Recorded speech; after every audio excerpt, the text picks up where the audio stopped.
This is a Sports Catastrophe production. Hey there, Heather Ho, there's Jeff Cutter Diamond. Welcome you to another Sports Catastrophe Birthday Boy. And the birthday boy for today, August the 31st, is a Japanese icon in the world of Major League Baseball, becoming the man who broke down the door for Japanese players to be in Major League Baseball after so many years of an unwritten expulsion of Japanese people. Anyhow, this guy pitched 13 years with 8 different teams. I thought he only played for 2, but yeah, it was hard to rest and all that. But anyway, yeah, he played so many years, all that. He was NL Rookie of the Year and even threw 2 no-hitters, which is pretty good. Known for his tornado-style pitching, wind-up, and delivery, he made Japan look good. But his name is Hideo Nomo, and he is 55 years old. Well, Hideo Nomo was born in Osaka into a working-class family.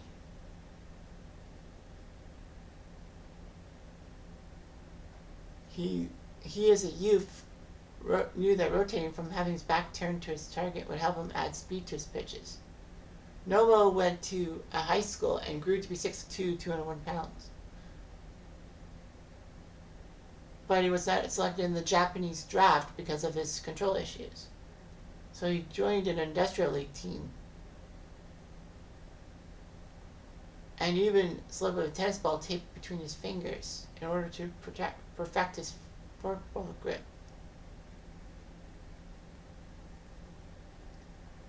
So anyway, he pitched in the industrial league and played for Japan in the 1988 Summer Olympics when baseball wasn't a medal sport. So Nomo helped Japan take silver, and the Kentetsu Buffaloes took interest and signed him to a deal.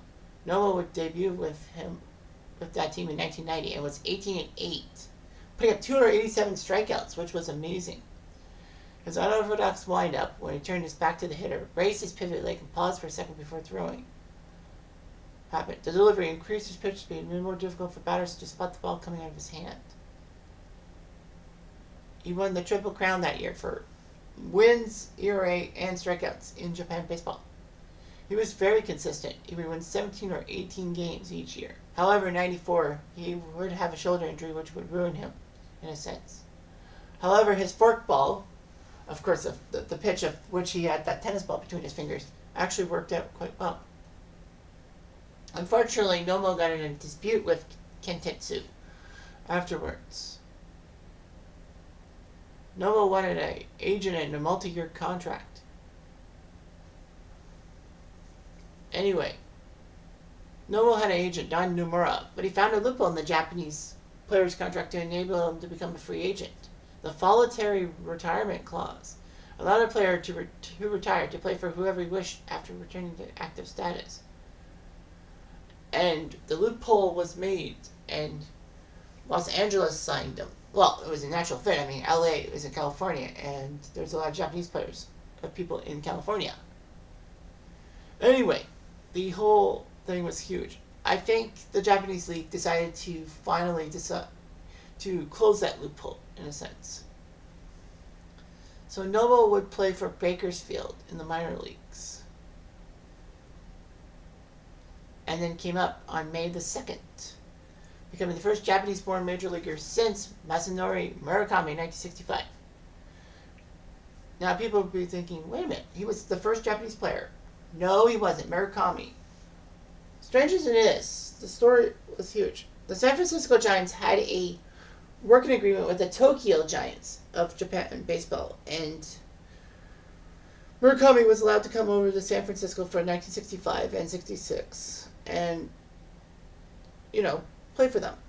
So he did. Well, 65. But then the Japanese league got cold feet and demanded Murakami come back to their league in 66. That unofficially made Major League Baseball and Japan basically have talks break down and all that. So anyway, it was huge and all that. Well, many Japanese stars could have went to America and all that. They didn't. What was weird is that there were some American players like Cecil Fielder, Warren Cromartie, and the immortal Randy Bass to go from Major League Baseball to Japan to play, which was strange.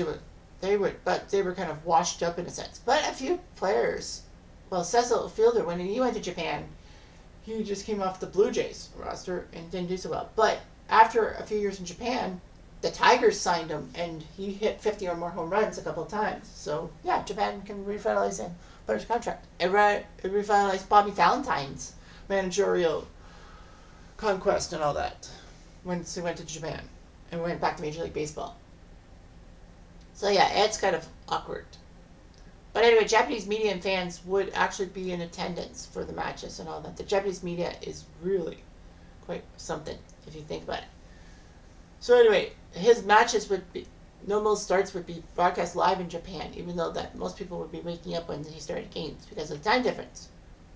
Regardless, the tornado delivery worked. He led the National League in strikeouts in 95 and was second with a 2.54 ERA. Pretty good. He put up 11 strikeouts per 9 innings, more so than Sandy Koufax, and that's saying a lot. Anyway, he actually started the All-Star game as a phenom. Of the 6 batters he faced, he struck out 3 of them. And yes, he was named NL Rookie of the Year, naturally so, but he just narrowly beat Chipper Jones. Nomo helped LA make the playoffs in 95, but they got but by the Reds, if memory serves me right. Yeah. And then in 96, he did what few people thought was possible. He threw a no-hitter. Okay, first Japanese player to throw a no-hitter. But where did he throw the no-hitter? Not Dodger Stadium, at the most notorious hitter's park ever. Because of its high elevation, semi-arid climate, and lack of foul territory, Coors Field. That's right. He went to Coors Field and no-hit the Rockies, the powerful Rockies. Unfreaking believable. Nomo would become the last Dodger to throw a no-hitter till 2014, if you can believe that. So it took 18 years for the Dodgers to get a no-hitter after Nomo. Nomo found commercial success in America, not too much. But batters caught on to his delivery, and his effectiveness went downhill.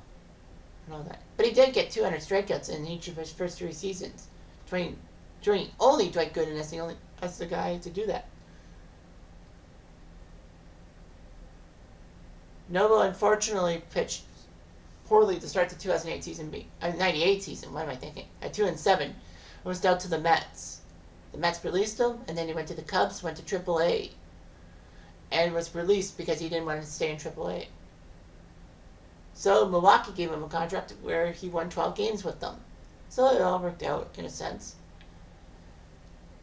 And, he got the 1,000 strikeout mark in that 99 season, the 3rd fastest in Major League Baseball at the time. Unfortunately, contract issues would make Milwaukee waive him. Philly claimed him, but after more issues, he was free agent. Detroit signed him, and he went 8-12 with a 4.74 ERA, and was released. Boston would sign him and give him a chance. In his Red Sox debut at Camden Yards, April 4, 2001, he walked 3 and struck out 11. No big deal. But can I also say he threw another no-hitter? Strange as it sounds, his first start as a Red Sox, he threw a no-hitter and all that, and became the first Red Sox pitcher since 1965 to throw a no-hitter. Can you believe that? Now, of course, this isn't new. If you remember nowadays that Michael Lorenzen, after being traded from Detroit to Philly, threw a no-hitter in his first start. That's what it's akin to nowadays. Nomo became the 4th player in history to throw a no-hitter in both leagues, joining Cy Young, Jim Bunning, and Nolan Ryan. People forget that Jim Bunning actually was an American League pitcher with the Tigers before his Phillies stuff. Randy Johnson would actually become number 5 after throwing the perfect game in 2004. It was the earliest calendar-wise that a no-hitter had been thrown. And Nomo led the AL in strikeouts, which was amazing. Then he went back to Los Angeles in 2002, posting 16 wins and 193 strikeouts. So he was getting back on his feet and all that.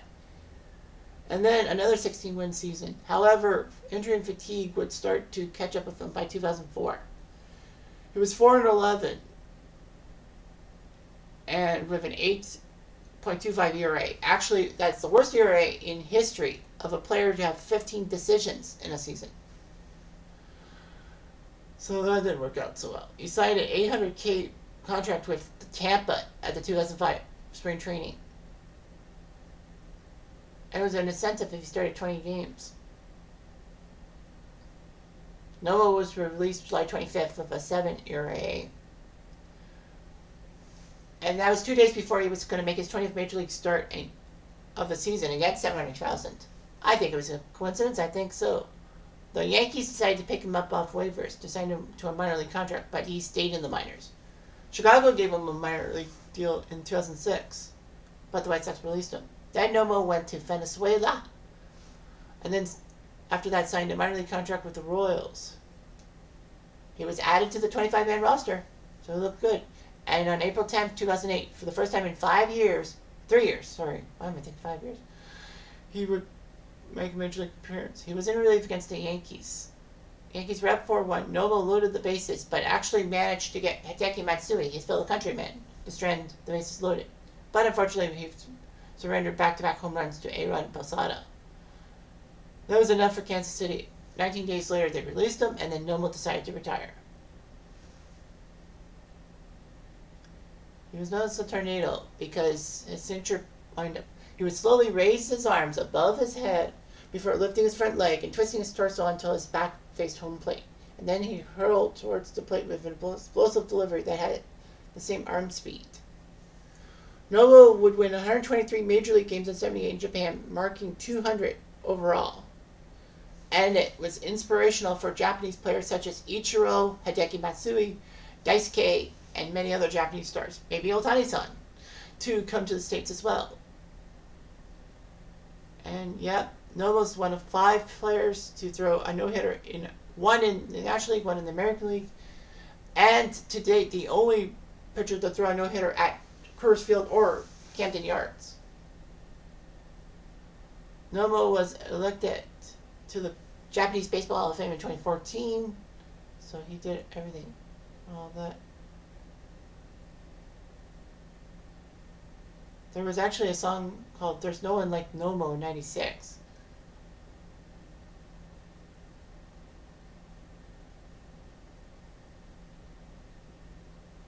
Anyway, in the Japanese anime Pokemon, like the dub of the episode Bulbasaur in the Hidden Village, when Pidgeotto blows the stadium away, James makes a reference to Hideo Nomo, who was playing for the Dodgers. Okay? Now, of course, not every Japanese pitcher would be good after Nomo came in. I mean, Hideki Rabu and all that. And even Tanaka-san, Masahiro Tanaka. But anyway, Nomo broke down the door for Japanese baseball's impending thing to get to Major League Baseball. And, Major League Baseball does have exhibition games in Japan and all that. So, the cultures clash for good. Anyway, I'm Jeff Diamond. Sayonara.